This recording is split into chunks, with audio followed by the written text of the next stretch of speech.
오늘 본문은 다윗의 광야 생활에서 아주 크게 빛이 나는 장면 중에 하나입니다. 저는 개인적으로 다윗의 이야기 중에서 제일 좋아하는 본문이 이 본문입니다.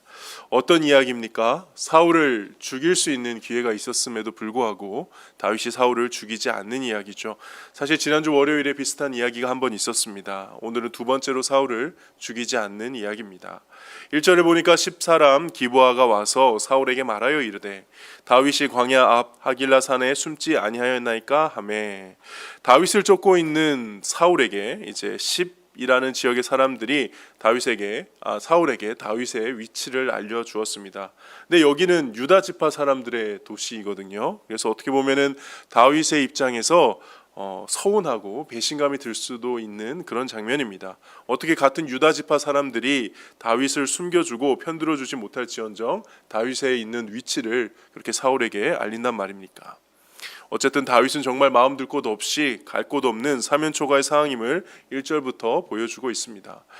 그렇게 10사람들의 보고를 받은 사울은 움직이죠. 2절과 3절에 보니까 사울이 다윗을 찾으려고 3,000명의 군사를 특별하게 차출하여 10광야 하길라 산으로 이동을 합니다. 그리고 하길라 산 길가에 도착해서 진을 쳤습니다. 이에 다윗도 가만히 앉아서 당하고만 있을 수 없어서 4절에 정탐꾼을 보내고요. 그리고 5절과 6절에는 다윗 또한 자신의 수와 아비새를 데리고 사울의 진영으로 정탐을 갑니다. 근데 그때 정말 하나님께서 주신 것만 같은 절호의 기회로 보이는 그런 상황이 7절에 펼쳐지죠. 7절 뭐라고 되어 있습니까? 다윗과 아비새가 밤에 그 백성에게 나아가 본즉 사울이 진영 가운데 누워 자고 창은 머리 곁 땅에 꽂혀 있고 아브넬과 백성들은 그를 둘러 누웠는지라. 무슨 일입니까? 사울과 그의 군대 장관 아브넬과 그 주변에 있는 모든 군사들이 뭐하고 있습니까? 자고 있는 겁니다. 그리고 마치 자기를 죽여주세요 하고 창이 바로 머리 곁에 꽂혀 있습니다. 이게 어떤 상황인가요? 한마디로 있을 수 없는 상황입니다. 경계 근무를 서고 있는 사람조차도 다 자고 있는, 정말 이런 상황은 군대 갔다 오신 분들은 잘 아시겠지만 절대 있을 수 없는 상황이죠. 군인들에게 가장 중요한 것은 전투가 아니라 경계다라고 할 정도로 불침범과 경계 근무는 군대의 기본 중의 기본인데 그것이 전혀 지켜지지가 않고 있는 참 이례적인 특이한 상황인 겁니다. 그냥 다 자빠져서 자고 있잖아요. 이걸 보면서 다윗과 아비새 입장에서 보면은 야, 이건 정말 하나님께서 주신 기회다라고 할 만한 상황인 겁니다. 실제로 오늘 본문 마지막 절에 보면은 이러한 특수한 상황을 누가 만드셨는지 분명히 기록하고 있죠.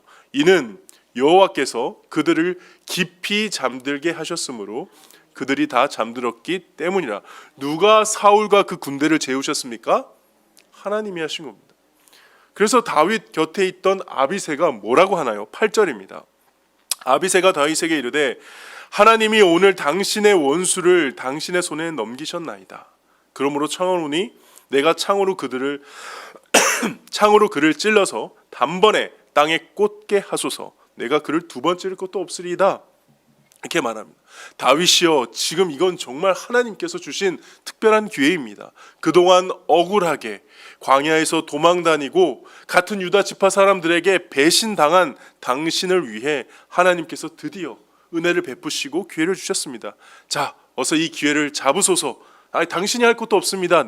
제가 옆에 있는 창으로 가서 바로 찔러 죽이겠습니다. 여러분이 다윗이라면 어떠실까요?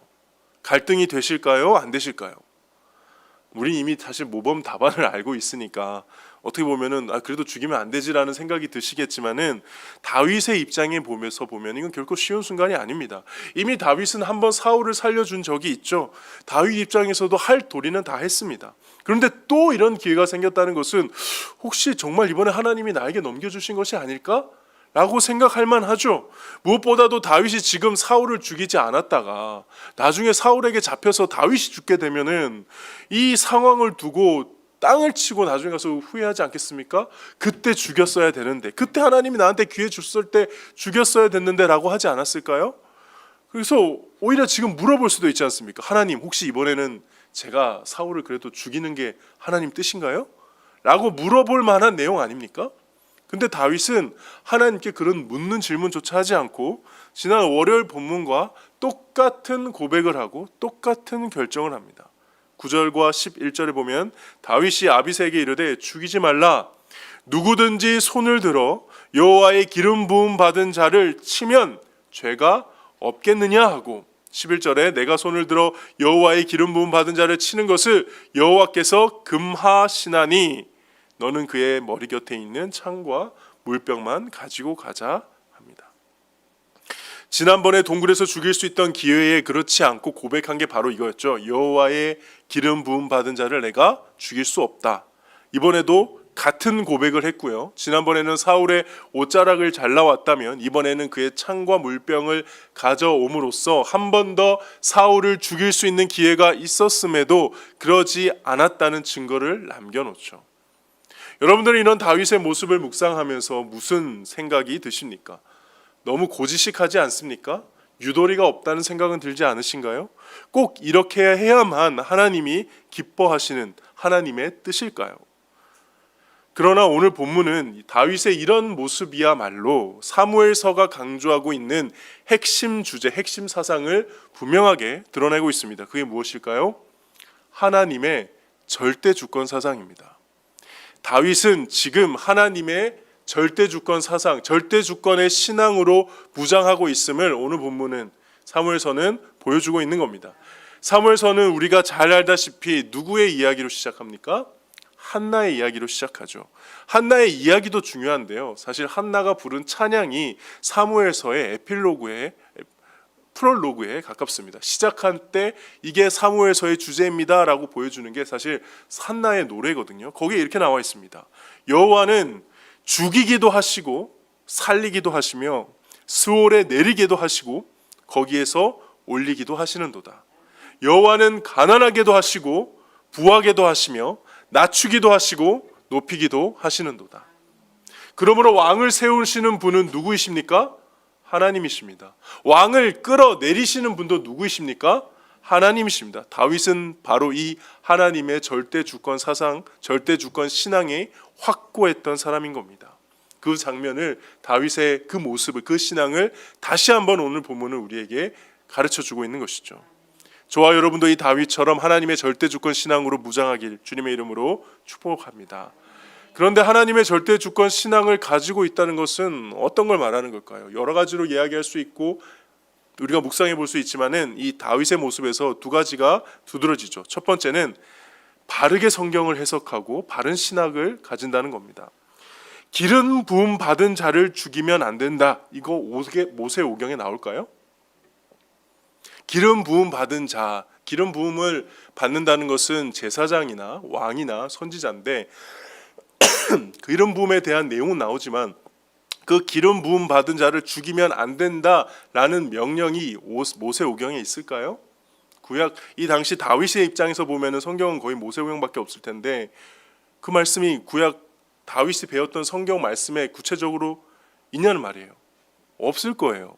찾아보세요. 모세오경이 없습니다. 근데 그러면 왜 다윗은 기름 부음 받은 자를 죽이면 안 된다라고, 이게 하나님의 뜻이라고 확신할 수 있었을까?